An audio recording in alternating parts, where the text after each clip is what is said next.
Hey, good morning. I'm Dan Miller, Senior Editor for DTN Progressive Farmer. We have a unique panel discussion this morning. They represent winners in Progressive Farmer's first Reader Insights study. Reader Insights brings the farmer's voice into discussion about the equipment they use. These first studies focused on tractors, combines, and planters. John Deere, Case IH, New Holland, Kinze, Great Plains, and Kubota took home top honors in this project that collected detailed information on more than 9,300 pieces of equipment. Now for the panel discussion. James, tell us about Great Plains planter technology. We're pretty excited about this new BD 7600 that we launched in January this year. It's bringing some specific game changers. But we also introduced a completely automated hydraulic system that can be fed by any level of prescription map, just like you do on planters. So your level of accuracy and your level of rate consistency just dramatically goes up. Really gets important when you're looking at these double croppers putting in soybeans, and you can get a level of precision that you just don't typically get out of other box drills. Especially up north when you're looking at canola and these extreme low rates, and being able to apply it based off a prescription map. We've proven that technology and ability in planters, but now we're bringing it to, again, a traditional box drill market. Really adds a lot of solutions to the customer base that they just didn't have before, and being able to manage. Great Plains has an exclusive individual meter per row that can be shut off, and within that meter, you have, in essence, two sizes. You've got a small feed cup and a large feed cup that you can do an entire range of products just with the flip of the switch. And then you can even customize it to where you can have row by row, front and back ranks to get into, intercropping and or inter-row type of solutions that you typically have to do with two passes. So that flexibility and that capability is what you get now with this new BD 7600 that we just haven't had before. So again, wide range of operating with a lot of capabilities, and then they start to layer in the technology of being able to, record as applied and, apply per a defined rate map. That's an amazing amount of technology that you get in your traditional simple box drill. What it does is, it just gives you that opportunity to do more with a single product. Where do you see things going in planter technology in 10 to 15 years? The technology is going to get applied in, areas where you want that versatility. So, for instance, the typical MO that you're going to get into with this type of product has always been a broad acre or a large farm, typical cereal grains. What we call in kind of our backyard, a traditional wheat-based rotation, where they're going to have a wheat, milo, probably soybeans rotation that you can then manage that input with a single product. And now you're starting to see, because of the flexibility and some of the accuracy we get, that this product's pushing back into the Corn Belt in many areas where you're double cropping soybeans, with a as rate applied cover crop at the same time. Everyone in the ag equipment, and especially the OEM side of the implements, are really pushing towards the autonomy. How do we get to a product that's much more intelligent than we have today, either gathering the right amount of information or providing that advice? And so those are the roadmap elements that we're looking at with Great Plains. Is how do we then just take this basic product and either through sensor development or sensor and technology development applied to the product. Brent, tell me about how New Holland is adapting to COVID-19. There's nothing positive about the COVID situation, but we did learn a lot about ourselves. We did learn a lot more about our company, about our customers, and how we interact with our dealers as well. Our offices have generally been closed. We had to close our factories for a little while. They're all up and running again. We had some supply chain disruptions because of this global supply chain. We've seemed to gotten around that now. One of the things that was most interesting to me was being able to predict the marketplace. And in the beginning, there was a lot of doomsday. Everything was doom and gloom. And quite frankly, it certainly didn't turn out in the marketplace that way. And I kind of thought it would be relatively reasonably stable. The one surprise for me, but then after understanding it better, was the smaller tractors, the hobby farmers, the do-it-yourselfers. They're buying at a pace like we've never seen. And they've bought a lot of under 60 horsepower equipment in terms of tractors and some different implements. What features are farmers asking for in technology? We continue to invest in technology. We can in precision and information and connectivity with our open platforms. I think we're very proud of that, making sure that we can solve the needs of the producers. Now, one of the things that I always find to be very challenging is, and this is why you have to listen to your customers and your dealers, is that not all customers are alike. So customer A wants something with the highest level of sophistication, where they're willing to pay for it, and they want this engineering, and again, they see the direct benefit from having that. Now, I can't say all the customers have those needs, so you can't just make a tractor that has everything known to man available on it and give it to a customer who's not going to use it, because they'd be overpaying. So, what levels of technology are farmers interested in? Basic diagnostics is a must. I think everybody would say that. So it's the connectivity, the basic diagnostics of the tractor. I think is the starter. Okay, where they they have all the information readily to diagnose the issues with their tractors, make sure that the downtime is minimized. That's key. Then you get into more of the advanced subscription stuff on the high horsepower tractors and combines. And they're looking for agronomic data and other types of data that they can either use or pass on to an expert that can help them leverage what they're doing on the farm. So we see that they want to know, they want very advanced statistics on the efficiency of the tractor, but beyond that, they want to start to get agronomic data as well and be able to support it all in one place and send it to someone to analyze. And that's what you'll see in cash crop. Tractor technology, I think you'll continue to see advancements in the gathering of the data. Again, for those that need that data, you'll see continuous advancements there. That's coming. I think you're going to see some alternative fuel opportunities as well. And then while the technology, you're seeing a lot of work on what I would call autonomous. Tractors are virtually, I call them semi-autonomous now. Fully autonomous is going to have a place. I wouldn't be surprised if the agricultural industry and the tractor industry skips over electric completely and goes to use different alternative fuels. Now, obviously, biofuels can be used. There's not a lot being used today. There is encouragement by certain states to use it. So I think you'll see some movement there.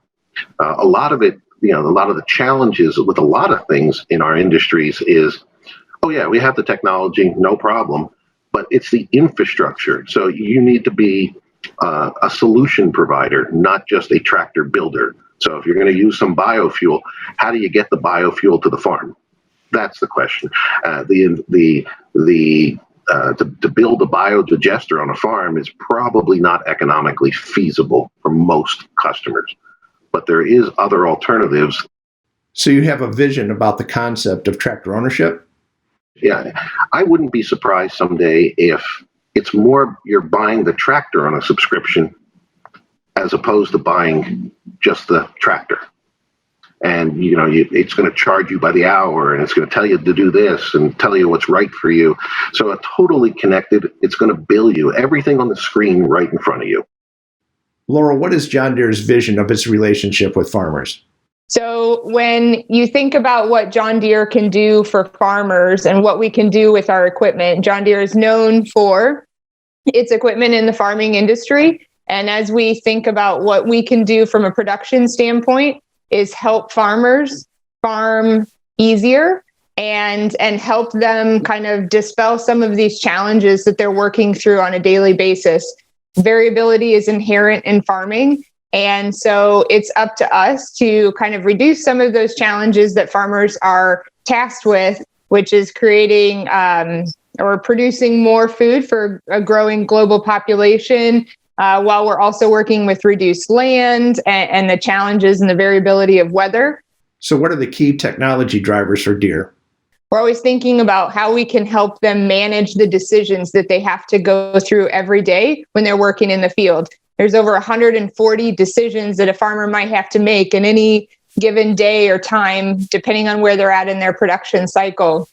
And the more we can do to automate or take away some of the redundant or mundane tasks that farmers have to do, so that they can focus on analyzing the data and getting to that level of precision, so they can micromanage each and every plant so that every plant can be as successful as possible. Tell us about Deere's automation efforts.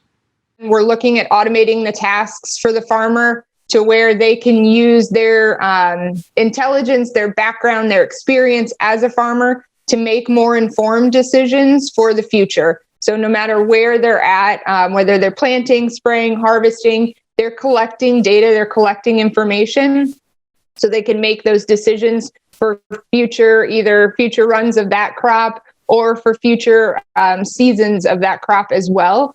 And so we're doing that with different technologies today, but then we're also looking not just from the farmer standpoint, but also the plant standpoint.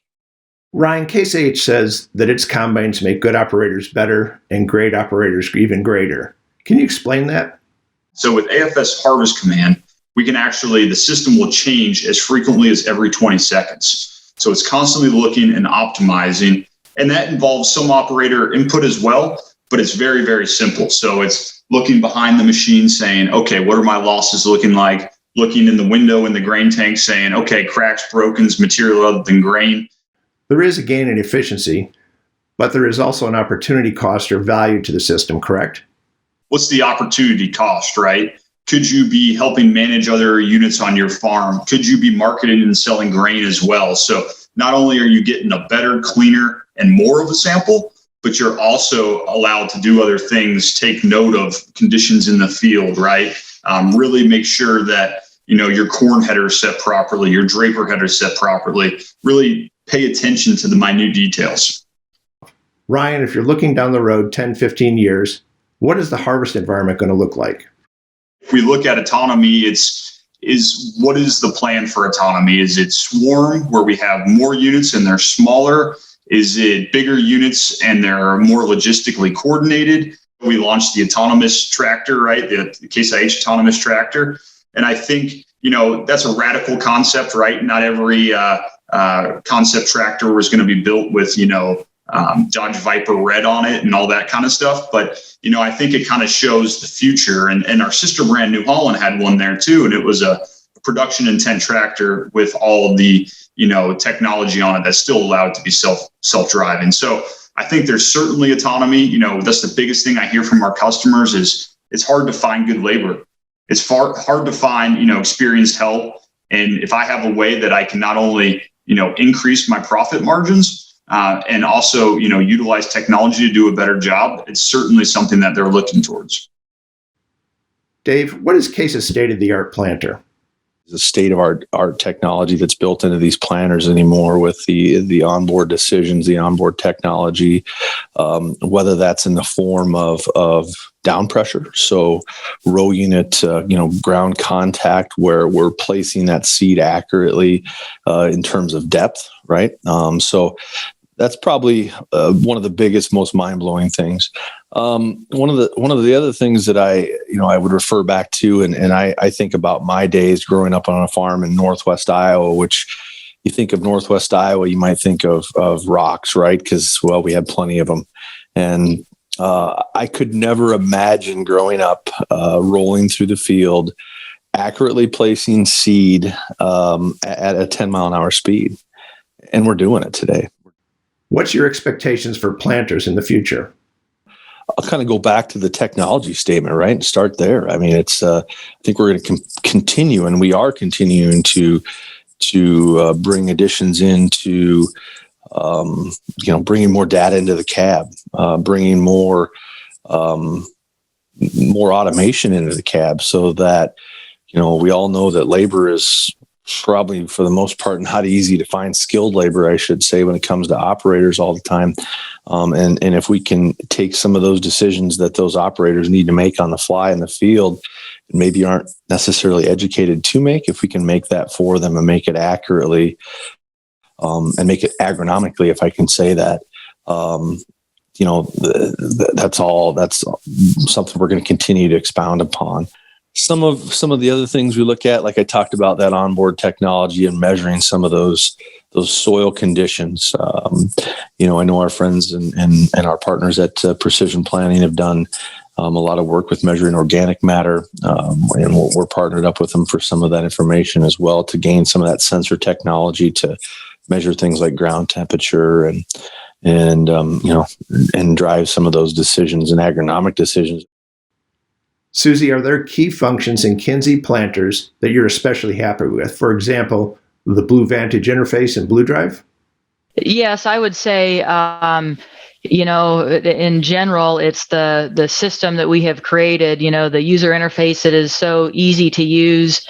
And then, of course, the back end hardware and architecture. And so the platform of data transfer, data communication across the planter, we're using Ethernet, which, in the business world, that's been around many, many years. And we are the only planter manufacturer that's using that across the planter. And it's a very robust system. It's very fast communication. And really, it's the platform that as we add more features and options, it's ready for that. We don't have to change our architecture to do that.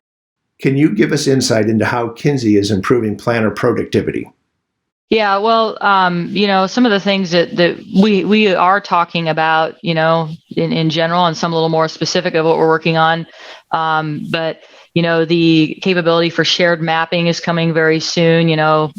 For if you have two Kinze planters in the same field, for them to be able to talk to each other and share data, and you can know where one and the other is. That's something that we have a lot of requests for our international large farming operations, especially in Ukraine, Russia, those parts, as well as here. Large farms are also requesting that. Also, the cloud technology and the ability to transfer data without using a USB drive. That sort of thing is something that we're working on and will have soon. And then, there's a number of other things as we just look and say, okay, what's out there and what sorts of things are we seeing in other industries? Like, for example, as I talked to most recently to some of our engineers, we're seeing in other industries battery technology really progress. I mean, if you look at your iPhone, how many of us that heavily use those phones, especially now if we're doing a combination of maybe working off site, the reliance we have on it having a battery and you not having to set it down and charge it is really important. And so, I mean, that doesn't matter if it's an iPhone or whether it's a consumer device or something on a planter. And I think we are already seeing, in other industries, those advances. And I think that will be coming very soon to ag, is that ability to really have, longer life batteries and really maximize what's happening there. And that's just, one of many examples. How is Kinze fine-tuning its planters, and how is it moving to autonomous operations? More row by row automation and precision. And, we continue to integrate things into the Blue Vantage display, downforce, fertilizer, and insecticide, and, the mapping capabilities and the prescription mapping capabilities row by row, and everything is just getting more and more granular. Being able to have an autonomous planting system, a tractor and planter running in the field truly autonomously with no driver in the cab, a autonomous harvest system. We actually had grain carts placed with customers that were running in the field with no farmer in the cab. Todd, COVID has had an interesting effect on lower horsepower tractors. Can you explain that? Yes. When we look at the market this year, is the under 100 horsepower tractor is at all-time highs, and this year it's even climbed anymore. And we asked ourselves why. And I think there's we have some of the COVID effect, but probably more importantly is the work from home And, people are moving from the big cities, going out into the countryside or suburban side, and they're moving into acreage, and they want to do stuff themselves. And, it fits perfectly for compact tractors and the attachments and the products that Kubota makes. We feel that this will continue. It's going to continue to be a strong market. What technology features are customers asking for in the Kubotas they buy? It's starting to come, and we're seeing it more and more. Obviously, technology is more embedded in, over 100 horsepower tractors, but, you're starting to see it. We're seeing some use cases for, low cost auto guidance to, telematics where, the customer can have apps and see where his tractor is and how his tractor's doing, maintenance guides and so forth. So technology is on our forefront, and how do we adapt that to this segment is going to be key, and we'll see more of that in the next few years, few short years. So Kubota's looking at battery power? We're seeing a lot in the industry of what Tesla has done with electric cars and so forth. Will that be adopted? So, nobody knows right now, because you got to get the cost base and the value matched. And if you can do that, then you can drive that technology in this segment. We showed some test machines at our Japanese dealer meeting when I was over there in January of this year. So obviously it's on our forefront, but we're still years away from it, because you got to perfect the performance, reliability, the cycle times, cost, all that. But it's obviously something on our radar. Well, we're going to wrap this up. Thank you to our industry experts for the great panel discussion. DTN and Progressive Farmer congratulates you for the Reader Insights Awards your companies have won. Have a great morning.